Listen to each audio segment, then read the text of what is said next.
আপনি social media ব্যবহার করেন, কিন্তু রথস্চাইল্ড কিংবা এপিস্টিন ফাইলসের নাম শোনেননি। এটা প্রায় অসম্ভব, কিন্তু আজ আমি আপনাকে বলবো কিভাবে একজন সাধারণ মানুষ পুরো পৃথিবীর অর্থনীতিতে প্রভাব ফেলেছিল এবং এমন একটা সিক্রেট কমিউনিটি তৈরি করেছিল যেটা কোনো দেশ, বর্ডার, মহাদেশ, রাজনীতি কিংবা অর্থনৈতিক বেড়াজালের উপরে ছিল। যা জানলে সত্যিই অবাক হবেন।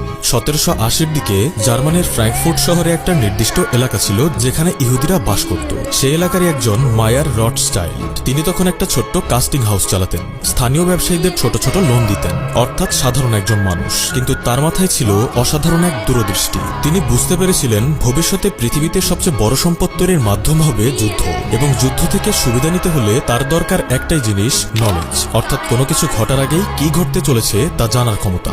এজন্য তিনি তার নেটওয়ার্ক বাড়াতে লাগলেন। তার 5 ছেলেকে পাঠালেন 5টি আলাদা ইউরোপিয়ান রাজধানীতে: London, Paris, Vienna, Naples, Frankfurt. ধীরে ধীরে রথস্চাইল্ডের নেটওয়ার্ক এতটাই শক্তিশালী হয়ে উঠল যে সে সময় যাই ঘটত সরকারের কাছে পৌঁছানোর পুরো 24 ঘন্টা আগে তার কাছে চলে আসত।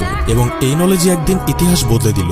1815 সাল, ব্যাটেল অফ ওয়াটারলু, যেখানে অবশেষে নেপোলিয়নকে হারানো গিয়েছিল। তো নেপোলিয়নের পরাজয়ের খবর সরকারের কাছে পৌঁছানোর কয়েক ঘন্টা আগেই রথস্চাইল্ডের কাছে এসে গেল। তিনি দেরি করলেন না, দ্রুত ব্রিটিশ সরকারের সমস্ত বন্ড কিনে নিলেন। পরদিন যখন সরকার পাবলিকলি ঘোষণা করল ব্রিটেন জিতে গেছে, নেপোলিয়ন পরাজিত, তখন ব্রিটিশ বন্ডের দাম আকাশ ছোঁয়া হয়ে গেল এবং রথস্চাইল্ড রাতারাতি পরিণত হলেন বিলিয়নিয়ারে। এটাই ইনফরমেশনের পাওয়ার। যে যত দ্রুত জানতে পারবে সে তত দ্রুত টাকা কামাবে। একটু ভাবুন, যদি আপনি আগে থেকে জানতে পারতেন বাজেটে কোন পণ্যের দাম বাড়বে, কোন শেয়ারের দাম আগামীকাল চড়বে, কোন সেক্টরে বিনিয়োগ করলে 5 বছরে 10 গুণ রিটার্ন আসবে, তাহলে কি আপনাকে আর পেছনে ফিরে তাকাতে হতো? ইভেন ইন্ডিয়াতে এমন কিছু ইনভেস্টর রয়েছেন যারা ডুবতে থাকা শেয়ার কিনলেও সেই শেয়ারের প্রাইস পরক্ষণে বেড়ে যায়। অনুমান করা হয় তারাও গুপ্তভাবে এই নলেজ পাওয়ারকে কাজে লাগাচ্ছেন। কারণ এত বড় পৃথিবী, এত মানুষ, এদের মাঝে এমন মানুষ তো অবশ্যই আছে যাদের কাছে ইনফরমেশন লিক হচ্ছে। তাই পাওয়ার প্রথমে ছিল তলোয়ারে, তারপর এলো সোনায়, এখন পাওয়ার ইনফরমেশনে। ওয়ারেন বাফেট বলেন,